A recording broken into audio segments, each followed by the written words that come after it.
कैसे हो बच्चों। तो अब तक हम जो है एसिड बेस सॉल्ट्स के बारे में पढ़ चुके हैं और उसके अलावा जो है लास्ट लेक्चर में हमने एसिड बेस थ्योरीज भी कुछ डिस्कस की थी। अब जो है बात आएगी वो है chemical properties of acids and bases. इनकी फिजिकल प्रॉपर्टी हम कहें कैरेक्टरिस्टिक्स जो होती हैं जनरल, वो हम पहले ही डिस्कस कर चुके हैं। अब हम बात करेंगे केमिकल प्रॉपर्टीज़ की, और यहाँ पर chemical properties means acids and bases जो हैं वो किन अदर कंपाउंड्स के साथ केमिकली रिएक्ट कर सकते हैं, तो वो केमिकल प्रॉपर्टीज़ हम यहाँ पर देखने वाले हैं। तो सबसे पहले एसिड से स्टार्ट करेंगे और हम बेस तक इसको कंटिन्यू करेंगे। तो सबसे पहले अगर हम बात करें तो सिंपल मेटल के साथ हमने पढ़ा था कोरोजन के अंदर कि एसिड की प्रेजेंट में भी जो मेटल है वो क्या हो जाता है, कोरोड हो जाता है। या सीधी सीधी बात हम कहें कि मेटल के साथ एसिड जो है वो रिएक्ट कर सकता है। तो पहली केमिकल प्रॉपर्टी हो जाएगी एसिड रिएक्ट्स विद मेटल। तो रिएक्टिविटी के हिसाब से अगर हम देखें तो जो मेटल बहुत ज़्यादा रिएक्टिव हैं, हम बात करें हाइड्रोजन से ज़्यादा जो रिएक्टिव हुआ करते हैं, वो एसिड के साथ बहुत ही आसानी से रिएक्ट कर लेते हैं। पर डिपेंड करता है कि एसिड जो है वो डाइल्यूट है या फिर कॉन्सेंट्रेटेड है। तो अभी तो हम यहाँ पर जो है सिंपल डाइल्यूट एसिड की ही बात करेंगे, कॉन्सेंट्रेटेड एसिड के बारे में जो है वो बाद में बातचीत होगी। तो यहाँ पर जो है ये एसिड जो मैं ले रहा हूँ वो है डाइल्यूट एसिड, ठीक है ना। तो क्या किस तरीके से रिएक्शन होगी, तो मैं यहाँ पर स्टेटमेंट लिखें या फिर जनरल इसकी रिएक्शन लिखें, एक ही बात है। क्योंकि अगर स्टेटमेंट लिखना है तो वही चीज़ हम लिखेंगे कि when acid react with metal to form metal salts and hydrogen gas as a by product, ठीक है। तो उसको हम शॉर्ट फॉर्म में डायरेक्ट फॉर्मल इक्वेशन की फॉर्म में मैं लिखता हूँ कि जब एसिड जो है, और वो भी कैसा, डाइल्यूट में भी लिख रहा हूँ क्योंकि कॉन्सेंट्रेटेड में जो प्रोडक्ट है वो थोड़ा चेंज हो जाता है, ठीक है ना, थोड़ा बहुत चेंजेस वहाँ आता है। तो यहाँ एसिड हो गया, और दूसरी तरफ मैंने लिखा कि मेटल के साथ अगर ये रिएक्ट करता है तो यहाँ पर आपको मिलता है metal salt plus water, sorry hydrogen gas, hydrogen gas, ये एरो लगा दिया है मैंने, मतलब गैसेस फॉर्म में। अब ये कैसे हो रहा है ये चीज़ ज़रा हम एग्जांपल के हिसाब से देख सकते हैं। मान लीजिए मैंने लिया है यहाँ पर, आप मैग्नीशियम ले लेते हैं, ठीक है ना। मैग्नीशियम मेटल लिया मैंने, पहले मेटल लिया है यहाँ पर, और उसको मैंने HCl के साथ रिएक्ट कराया जो कि क्या है, डाइल्यूट है, ऐसा मान लेते हैं। अब देखिए इस रिएक्शन में अगर मैं बात करूं तो आपको पुरानी चीज़ याद आएगी, हाइड्रोजन से ज़्यादा रिएक्टिविटी सीरीज मैंने आपको बताई है फर्स्ट चैप्टर के अंदर। तो हाइड्रोजन से ज़्यादा रिएक्टिव है मैग्नीशियम, यानी कि यहाँ पर ये हाइड्रोजन को रिप्लेस कर देगा। इट मीन्स अगर देखा जाए यहाँ पर तो एक तरीके डिस्प्लेसमेंट रिएक्शन देखने को आपको यहाँ पर मिलेगी। डिस्प्लेसमेंट में जो मैग्नीशियम है वो हाइड्रोजन को रिप्लेस कर देगा। किस तरीके से करेगा, जैसे यहाँ पर देखिए हाइड्रोजन जो है वो H+ फॉर्म में होता है और Cl जो है वो माइनस फॉर्म में होता है, लेकिन मैग्नीशियम जो होता है उस पर 2+ चार्ज होता है अगर आप आयनिक टेबल देखें तो, ठीक है ना। तो उस हिसाब से Mg जो पॉजिटिव है वो नेगेटिव के साथ कंबाइन होगा, लेकिन यहाँ -1 है और यहाँ 2+ होता है, तो 2 से फॉर्मूला जब आप बनाओगे, देखो अभी तो यहाँ चार्ज 0 है, लेकिन जब ये कंबाइन होगा तब ये अपना इलेक्ट्रॉन डोनेट करता है, ठीक है ना। वो इलेक्ट्रॉन डोनेट वगैरह सारी चीज़ें आगे मेटल एंड नॉन मेटल में पढ़ा हुआ चैप्टर में। तो इलेक्ट्रॉन डोनेट करता है, 2+ चार्ज कैरी करता है, वो 2 यहाँ आएगा और ये 1 जो है यहाँ आएगा, तो MgCl2 यहाँ पर फॉर्मेशन हो जाएगा। तो सॉल्ट जो बना वो कौन सा बन गया आपका, मैग्नीशियम क्लोराइड। और हाइड्रोजन जो होता है वो हाइड्रोजन जो है यहाँ पर देखिए Cl2 बना है ना यहाँ पर, इट मीन्स यहाँ पर 2 मॉलिक्यूल चाहिए होंगे, ठीक है। तो ये दोनों हाइड्रोजन जो है आपस में कोवेलेंट बॉन्ड बनाते हैं और कौन सी गैस प्रोड्यूस कर देते हैं, हाइड्रोजन गैस प्रोड्यूस करते हैं। तो ये आपका क्या, कौन सा सॉल्ट बन जाता है, मैग्नीशियम क्लोराइड यहाँ पर फॉर्म हो जाएगा, ठीक है। और एग्जाम्पल आप यहाँ पर ले सकते हैं। एग्जाम्पल में ले लीजिए आप, जैसे जिंक है आपका, Zn है वो आपका जो है H2SO4 से, यहाँ पर भी मैं भी डाइल्यूट ले रहा हूँ, DIL मतलब डाइल्यूट हो गया यहाँ पर। यहाँ जो रिएक्शन होगी फिर से देखिए सल्फेट 2- के चार्ज के साथ होगा, क्योंकि यहाँ पर ये जो एसिड है वो क्या है, 2 H+ आयन कंटेन करेगा यहाँ पर, ठीक है ना। इसको डाई बेसिक एसिड भी बोलते हैं। तो जो 2 H+ दे वो डाई बेसिक, जो H+ दे वो मोनो बेसिक, जो 3 H+ दे जैसे H3PO4 वो ट्राई बेसिक होता है, ठीक है। तो ये डाई बेसिक एसिड है क्योंकि ये 2 H+ दे सकता है। 2 H+ देगा तो इस पर 2- होगा, और जिंक पर भी 2+ होता है, अपना पता है अपन को, ठीक है। तो 2 से 2 कैंसिल और क्या बन जाएगा, ZnSO4 बन जाएगा। और जो 2 हाइड्रोजन, बैलेंसिंग की जरूरत नहीं है, 2 हाइड्रोजन निकल ही रहे हैं, वो आपस में कोवेलेंट बॉन्ड बना के। तो यहाँ पर आपको क्या मिल जाएगा, जिंक सल्फेट यहाँ पर फॉर्मेशन हो जाएगा बच्चों, ठीक है। तो इस तरीके से कहने का मतलब है किसी भी मेटल के साथ जिसकी रिएक्टिविटी हाइड्रोजन से ज़्यादा हो, एसिड रिएक्ट करके metallic salt and hydrogen gas produce करते हैं, ठीक है। चलिए आगे बढ़ते हैं। नेक्स्ट और किसके साथ रिएक्ट कर सकता है? बिल्कुल मेटल और मेटालिक कंपाउंड के साथ, यानी कि जो एसिड हैं वो कुछ metallic compounds like metal sulphate हुआ या मेटल कार्बोनेट हुआ, ठीक है ना, उन कंपाउंड्स के साथ भी रिएक्ट कर सकता है। तो मेटल रिएक्ट्स विद, यहाँ डिस्प्लेसमेंट है वहाँ डबल डिस्प्लेसमेंट हो जाएगी। अभी जरा देखिए, मेटल कंपाउंड में मैं पहले ले लेता हूँ मेटल कार्बोनेट्स, और एक काम करते हैं साथ में ही हम मेटल बाइकार्बोनेट्स भी लेते हैं, मेटल बाइकार्बोनेट्स, या जिसको हम हाइड्रोजन कार्बोनेट्स भी बोला करते हैं। मेटल कार्बोनेट्स हैं, मेटल बाइकार्बोनेट्स। तो यहाँ पर क्या होता है कि चाहे मेटल कार्बोनेट से रिएक्ट करे या फिर मेटेलिक बाइकार्बोनेट के साथ रिएक्ट करे, यहाँ दोनों जगह पर प्रोडक्ट सेम ही मिलेंगे आपको। जरा देखिएगा, बस बैलेंसिंग में थोड़ा फर्क आ जाता है। तो मैं यहाँ एक बार जनरल इक्वेशन लिख देता हूँ। एसिड हो गया अपना, वही भैया डाइल्यूट, जरा ध्यान रखें, और ले लिया मैंने मेटल कार्बोनेट, ठीक है। इसी तरीके से मैंने यहाँ पर फिर से दोबारा एसिड लिया है, डाइल्यूट लिया है, लेकिन इस बार मेटल कार्बोनेट की जगह मैं ले रहा हूँ मेटल बाइकार्बोनेट। मेटल कार्बोनेट को मेटल हाइड्रोजन कार्बोनेट भी बोलते हैं, एक चीज़ का ध्यान आप रखें, कार्बोनेट। इन दोनों केसेस में जो प्रोडक्ट होगा वो सेम होगा। एक तो बनेगा आपका मेटल सॉल्ट, और साथ में यहाँ पर आपको कार्बन डाइऑक्साइड गैस इवॉल्व होगी, और साथ में H2O मॉलिक्यूल। कैसे होगा जरा देखिए, एग्जांपल से ही बेटर एक्सप्लेनेशन हो पाएगा। चलिए मैं पहले कार्बोनेट के साथ लेता हूँ। कोई भी एसिड मैंने ले लिया, HCl डाइल्यूट ले लिया, और मेटल कार्बोनेट मान लीजिए ले लेते हैं हम, जिंक कार्बोनेट ले लें, या कोई सा भी, काफ़ी सारे कार्बोनेट्स हैं आपके पास। चलिए जैसे इस कार्बोनेट को तो आप जानती हैं, लाइमस्टोन जिसको अपन बोलते हैं, कैल्शियम कार्बोनेट। चलिए क्या हो गया, देख रहे हैं आपको दोनों कंपाउंड आपको दिख रहे हैं। यहाँ डिस्प्लेसमेंट हो रहा था, यहाँ डबल डिस्प्लेसमेंट होगा। कैसे होगा जरा देखिए, ये जो है H+ देगा और ये Cl-, पता है आपको। इसी तरीके से कार्बोनेट में अगर हम देखें तो देखो ये चीज़ पहले पढ़ी हुई है आपने, ठीक है ना, तो यहाँ डिटेल जाने की जरूरत नहीं है। कैल्शियम पर 2+ चार्ज होता है, CO3 पर 2-। अब क्या होगा, आयन एक्सचेंज होगी, डबल डिस्प्लेसमेंट, यानी कि आपका ये कैल्शियम जो पॉजिटिव है वो नेगेटिव के साथ आ जाएगा। फॉर्मूला कैसे बनेगा, ये 2 इसके डाउन में आएगा और ये 1 इसके डाउन में, तो क्या बन जाएगा आपका CaCl2। क्या नाम हो जाएगा इसका, कैल्शियम कार्बोनेट। चलिए यहाँ तक तो ठीक है। प्लस बाय प्रोडक्ट में क्या रहेगा, ये जो कार्बोनेट है वो हाइड्रोजन के साथ जाएगा, तो फॉर्मूला क्या बनेगा, ये 2 यहाँ आया डाउन में और ये 1 यहाँ आया, तो क्या बना, H2CO3।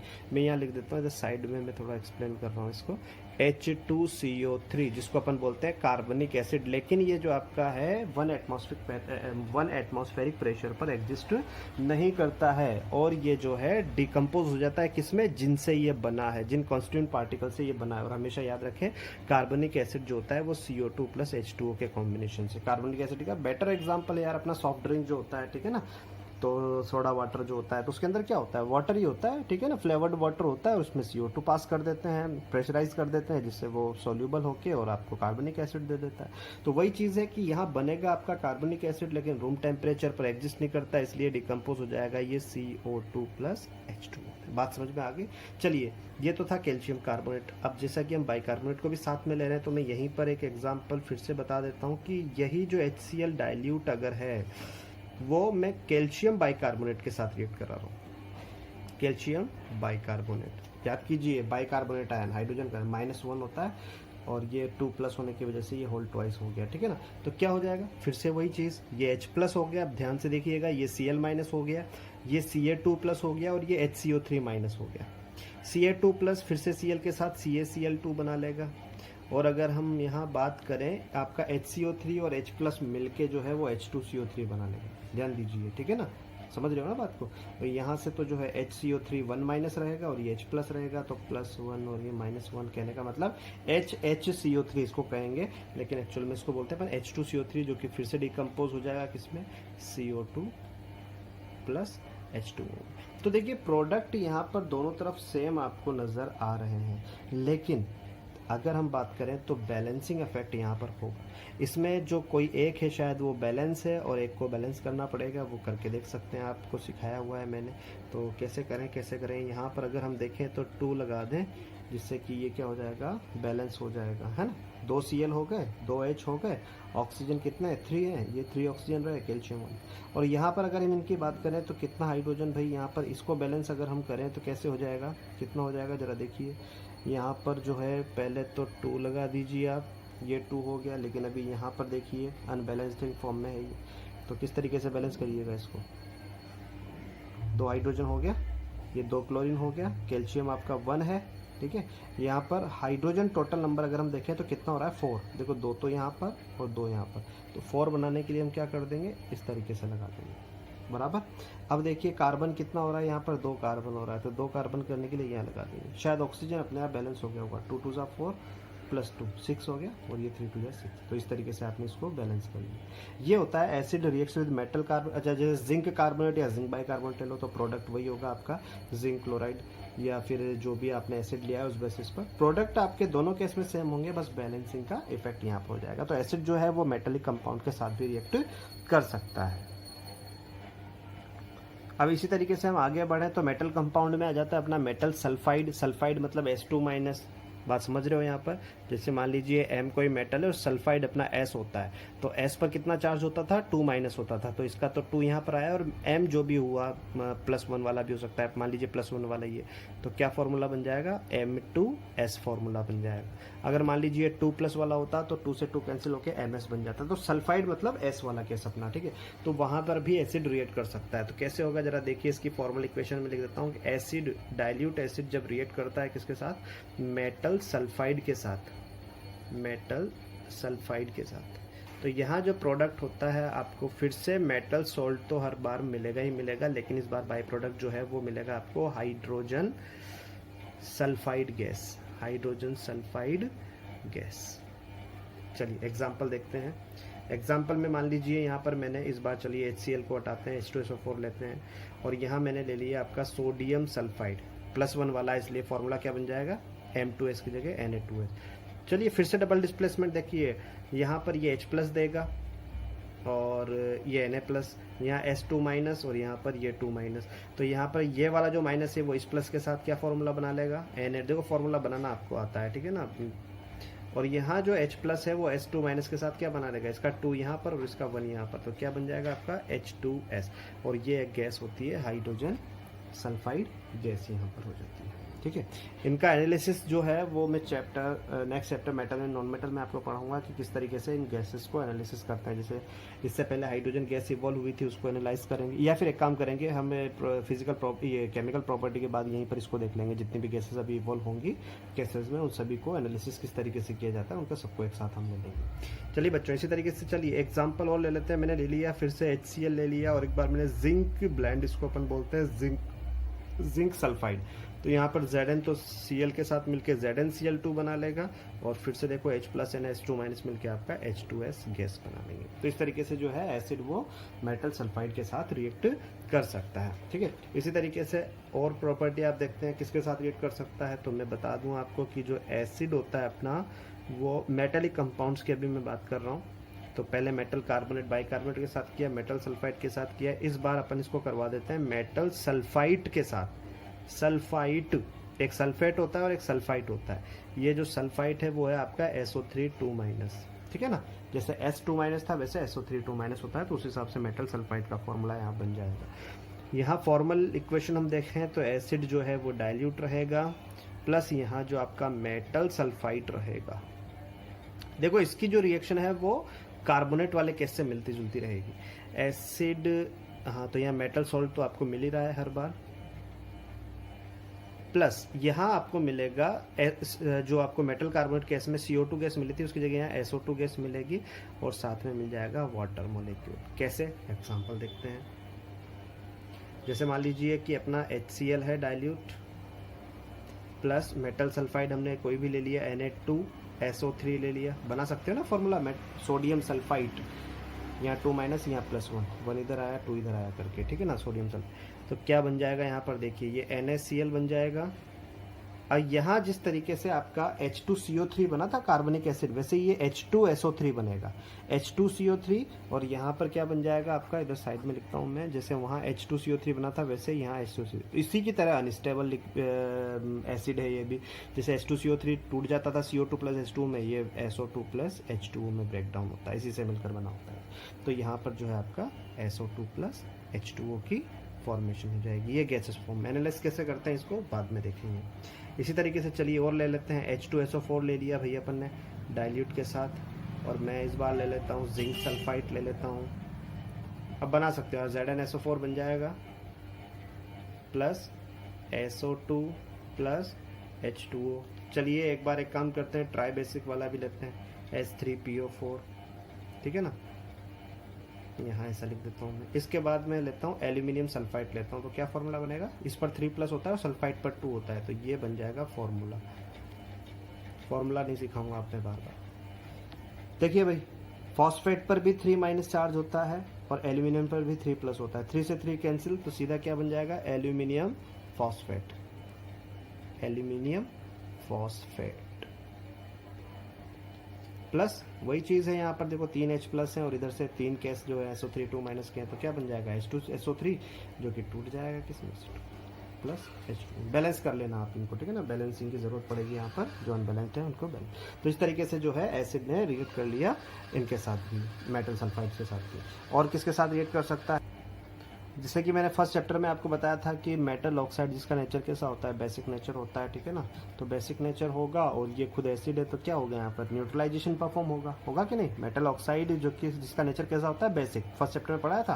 क्यों होता है बेसिक, क्योंकि when dissolve in water it convert into metallic oxide, metallic hydroxide which is a base. तो base when react with acid it gives a neutral salt with water molecule, ठीक है। तो यहाँ पर एक तरीके से न्यूट्रलाइजेशन होने वाला है। कैसे होगा जरा देखिए, एसिड प्लस मेटल ऑक्साइड, तो मैं यहाँ लिख सकता हूँ मेटल सॉल्ट, मेटल सॉल्ट तो आंख बंद करके लिख ही दीजिए, प्लस क्योंकि न्यूट्रलाइजेशन इसलिए वाटर मॉलिक्यूल। कैसे वाटर मॉलिक्यूल जरा बताइए, तो ये लो एग्जांपल, एसिड यहाँ डाइल्यूट ही रहेगा, ठीक है ना।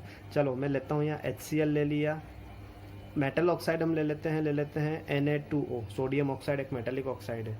जरा देखिए Na तो Cl के साथ NaCl बना लेगा, बचा कौन, यहाँ से O2- बचा और यहाँ से H+ बचा, तो 2- इधर आएगा और ये 1 इधर आएगा, तो क्या बना, H2 बना कि नहीं, तो हो गया ना न्यूट्रलाइजेशन, न्यूट्रल सॉल्ट मिला कि नहीं। और एग्जाम्पल लो, HNO3 लेते हैं, इसको नहीं लिया, नाइट्रिक एसिड। और किसको ले लें, जिंक ऑक्साइड ले लेते हैं, क्योंकि मेटेलिक ऑक्साइड है, न्यूट्रलाइज करेगा ZnNO3 के साथ। Zn पर 2+ होता है और NO3 पर -1 होता है, तो इसका 2 इधर आएगा तो ट्वाइस हो जाएगा और इसका 1 यहाँ, तो क्या बन जाएगा, जिंक नाइट्रेट, जिंक नाइट्रेट। और साथ में फिर से वही ऑक्साइड और हाइड्रोजन जो है वो क्या करेंगे, H2O मॉलिक्यूल बना लेंगे, तो ये एक तरीके से न्यूट्रलाइज हो गया। तो इस तरीके से जो है कई सारे मेटेलिक ऑक्साइड जो है वो एसिड के साथ रिएक्शन कर सकते हैं। तो टोटल मिला के जो है एसिड की मेन प्रॉपर्टी, केमिकल प्रॉपर्टी आपने यहाँ पर देख ली है। फाइनली एक न्यूट्रलाइजेशन होती है जहाँ बेस के साथ, उसको सबसे लास्ट में लेंगे। अभी बेस की प्रॉपर्टी कंटिन्यू हम करते हैं। तो बेस किन किन के साथ रिएक्ट करेगा, है ना। तो बता सकते हैं यहाँ पर सबसे पहले जैसे एसिड की रिएक्शन मेटल के साथ कराई थी, वैसे यहाँ पर बेसेस रिएक्ट विद मेटल। अब मेटल के साथ क्या करने वाला है ये जरा देखते हैं। ये आपका बेस रहा प्लस ये आपका मेटल रहा। यहाँ पर भी आपको मिलेगा मेटेलिक सॉल्ट। देखो एसिड प्लस मेटल ने भी क्या किया था, salt and hydrogen gas evolve की थी। बिल्कुल ये भी थोड़ा यहाँ लिख रहा हूँ मैं, metal salt plus hydrogen gas. लेकिन फर्क क्या रहेगा, वो सिंपल मेटल सॉल्ट था, ये डबल मेटल सॉल्ट बनेगा, ठीक है ना। और कैसे बनाया जाता है वो मैं बता दूं।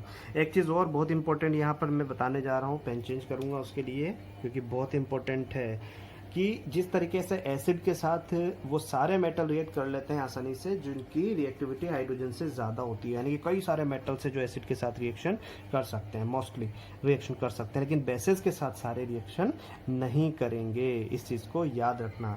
तो ऐसे मेटल्स जो, देखो मेटल एसिड के साथ तो रिएक्ट करेगा ही, लेकिन कुछ मेटल जो एसिड के साथ साथ बेस से भी रिएक्ट कर ले, ठीक है, यानी कि कुछ ही ऐसे मेटल्स रहेंगे जो बेस के साथ रिएक्शन कर लेंगे, हाँ वो एसिड के साथ भी करेंगे। तो ऐसे मेटल जो बेस के साथ रिएक्ट करे, एसिड के साथ रिएक्ट करे, दोनों के साथ जो रिएक्ट कर ले, उन मेटल्स को बोलते हैं आप एम्फोटेरिक मेटल्स। अलग से मैं यहाँ पर लिख रहा हूँ, एम्फोटेरिक मेटल्स। फिर इसकी एग्जांपल हम लेंगे। तो क्या होते हैं metals, metal which reacts both acid and base, या यूं कह दें हम, ऐसे कह दें और लगा के मैं लिख देता हूं, metals which shows both acidic और basic properties called amphoteric metal, amphoteric metals, ठीक है ना। और ऐसे कुछ ही मेटल्स हैं जो मैं यहाँ पर आपको लिख रहा हूँ, जैसे आपका एल्यूमिनियम हुआ, जिंक हुआ, बेरिलियम हुआ, टिन हुआ, कॉपर हुआ और लेड हुआ, लेड पीबी, ठीक है ना। ये 5-6 मेटल्स हैं जो एसिड के साथ तो रिएक्ट करती हैं, लेकिन साथ में बेस के साथ भी रिएक्शन कर ले। तो जब ये एसिड के साथ रिएक्शन करते हैं तब बेसिक नेचर शो करते हैं, और जब बेस के साथ रिएक्शन करते हैं तो एसिडिक नेचर शो करते हैं। तो जो दोनों नेचर शो करें या दोनों के साथ रिएक्ट कर लें, उनको क्या बोलेंगे आप, एम्फोटेरिक मेटल्स, ठीक है। तो हम यहाँ पर ऐसा लिख सकते हैं, बेस प्लस एम्फोटेरिक मेटल, ऐसा लिख सकते हैं ना। तब आपको मिलेगा डबल मेटल सॉल्ट और H2O। कैसे मिलेगा, इसके लिए हम एग्जाम्पल देख लेते हैं। मान लीजिए यहाँ पर एम्फोटेरिक में से मैं ले रहा हूँ, तो जिंक अपना एक एम्फोटेरिक मेटल है, यहाँ मैं इसकी रिएक्शन NaOH के साथ करवा रहा हूँ, ठीक है ना। मैं यहाँ पर जो है इस तरीके से पहले रिएक्टेंट्स लिख देता हूँ ताकि आपको आसानी से इसको समझा सको, क्योंकि ये लास्ट केमिकल प्रॉपर्टी है। और मैंने एल्यूमिनियम ले लिया, यहाँ पर मैंने इसकी NaOH के साथ रिएक्शन करवा दिया। चलिए मैं एल्यूमिनियम लेके और कैल्शियम हाइड्रोक्साइड के साथ भी इसकी रिएक्शन करवा रहा हूँ, जो कि नहीं होगी। क्यों नहीं होगी अभी समझ में आए। चलिए और क्या ले लें, एक टिन ले लेते हैं और इसकी रिएक्शन हम KOH के साथ करवाते हैं। बोले सर जिंक की रिएक्शन जो है वो कैल्शियम हाइड्रोक्साइड के साथ भी करवा दीजिए, ठीक है, बहुत है। तो इस तरीके से कई सारी रिएक्शन, इनमें सब कुछ समझ में आपको आ जाएगा। यहाँ पर देखिए क्या होता है, यहाँ पर मैंने बोला था double metal salt. Double metal salt इसलिए क्योंकि एसिड और जो मेटल रिएक्ट करते थे तो उनमें ले देके सिर्फ एक ही मेटल हुआ करता था, ठीक है ना, जिस मेटल के साथ रिएक्ट करते। लेकिन बेस से जब रिएक्ट करवा रहे हो तो एक तो ये मेटल खुद है और दूसरा बेस में भी प्रेजेंट है, यानी कि जो सॉल्ट बनेगा उसमें 2 मेटल होंगे, इसलिए इसको डबल मेटल सोल्ट बोलते हैं। अब इस डबल मेटल सोल्ट को बनाया किस तरीके से जाएगा, ठीक है ना, तो वो चीज़ हम यहाँ पर सीख लेते हैं। हमेशा ये जो जब मेटल और बेस के बीच रिएक्शन हो, डबल मेटल सोल्ट आपको जब बनाना हो इस केस में, तो लास्ट में आप क्या करें, O2 करें। देखो बहुत ध्यान से समझना, बाकी सब आसान हो जाएगा। O2 करें। अब देखिए एक बार तो आपने O2 लिखा, पीछे से बनाएंगे फॉर्मूला इसका, लास्ट में आपने O2 लिखा। अब हम क्या करेंगे कि जो एम्फोटेरिक मेटल है उसको मिड में लिखेंगे हमेशा 1 टाइम, ये 1 टाइम हमने कर दिया, ठीक है। अब बचा कौन, बचा है अपना सोडियम, क्योंकि डबल मेटल सोल्ट करना है ना, तो दूसरा मेटल कौन है, सोडियम। तो हम सोडियम तो लेंगे यहाँ, लेकिन कितने लेंगे वो डिसाइड होगा इन दोनों के चार्ज कैलकुलेशन से। देखिए एक ऑक्सीजन पर कितना चार्ज होता है मैं यहाँ समझाऊंगा आपको। एक ऑक्सीजन पर होता है -2 चार्ज, तो 2 पर कितना हो गया, -4। मैं टोटल चार्ज लिख रहा हूँ यहाँ पर, ठीक है। एक ऑक्सीजन पर -2 तो 2 पर हो गया -4, एक जिंक पर होता है +2, तो टोटल कितना हो गया। अब इन दोनों का सम अगर करें -4 एंड +2 का, तो -2 इसका सम हो रहा है भाई, ध्यान से समझा, -2 हो रहा है। हमें पता है कि जो कंपाउंड बनने वाला है उसका चार्ज हमें 0 करना है। अभी तक चार्ज कितना हुआ, -2, और -2 को 0 लाने के लिए +2 चाहिए, यानी कि हमें चाहिए यहाँ +2। किसकी हेल्प से चाहिए, सोडियम, जबकि एक सोडियम देता है हमें सिर्फ +1, तो 2 प्लस चाहने के लिए हमें चाहिए कितने सोडियम, 2 सोडियम। तो ये बन जाएगा आपका फॉर्मूला Na2ZnO2, जिसका नाम होगा हमेशा स्टार्टिंग से, इसको हम एज इट इज लिख देंगे और 8 सफिक्स लगाएंगे हम जिंक के साथ। ये जो एम्फोटेरिक है 8 किसके लिए, ऑक्सीजन के लिए, तो सोडियम जिंकेट इसका नेम हो जाएगा। और साथ में जो अकेला हाइड्रोजन बचा हुआ था वो हाइड्रोजन गैस बाई प्रोडक्ट की फॉर्म में कर देंगे। चलिए आगे बढ़ते हैं, फिर से देखिए अब O2 लास्ट में लिख रहा हूँ अब मैं। एम्फोटेरिक कौन है, एल्यूमिनियम, ये एल्यूमिनियम 1 टाइम कर दिया, देखिए चार्ज काउंट कीजिए, टोटल हुआ -4 इसकी वजह से, और एल्यूमिनियम पर +3 होता है, तो -4 एंड +3 कितना हुआ, -1। -1 के लिए चाहिए +1, और +1 अकेले एक सोडियम से ही काम चल जाएगा। तो उस केस में 2 सोडियम थे, इस केस में एक ही सोडियम है, क्योंकि हमारा एक ही सोडियम से काम हो गया। सोडियम वैसे लिखेंगे, और एल्यूमिनियम तो एल्यूमिनेट कर देंगे इसको हम, ठीक है ना, ऑक्सीजन की वजह से, और ये H2 हमने। यहाँ पर अगर हम देखें तो यहाँ होगा भैया नो रिएक्शन। क्यों होगा जरा समझिए। क्या करेंगे हम, इसको समझाने के लिए मैं थोड़ा इधर रफ वर्क कर लेता हूँ। रफ वर्क में देखिए, अगर हम मान लीजिए यहाँ बना भी लें फॉर्मूला, तो क्या होगा, O2 होगा और बीच में 1 लेना एक एल्यूमिनियम एम्फोटेरिक लेना पड़ रहा है रूल के हिसाब से। तो कितना हो गया, ये हो गया -4 और ये हो गया +3। अब देखिए -4 और +3 कितना हो जाता है, -1 होता है, और -1 के लिए चाहिए हमें +1, तभी जाके न्यूट्रल होगा। और किसकी हेल्प से चाहिए, कैल्शियम, जबकि एक कैल्शियम भी अगर हम लेंगे तो वो कम से कम देगा हमको 2+ चार्ज, और यहाँ हमें चाहिए सिर्फ 1, यानी कि आधा कैल्शियम लेना पड़ेगा, और आधा कैल्शियम तो एग्जिस्ट नहीं करता, ठीक है। तो इस हिसाब से यहाँ पर हो जाएगा नो रिएक्शन। चलिए अब तो बना देंगे यहाँ पर फटाफट देखिए। यहाँ पर फिर से हम O2 लास्ट में लेंगे, SN जो कि एम्फोटेरिक है, 1 टाइम लिया, SN पर भी +2 चार्ज होता है, ठीक है।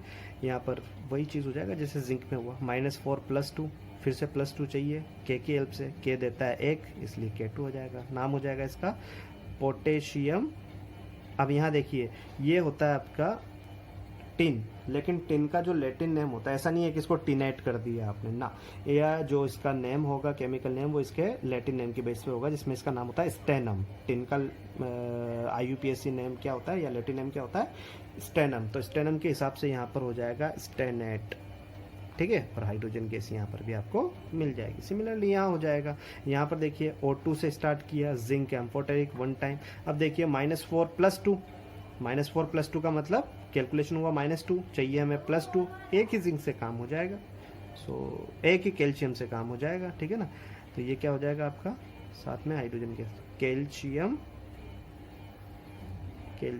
जिंक है।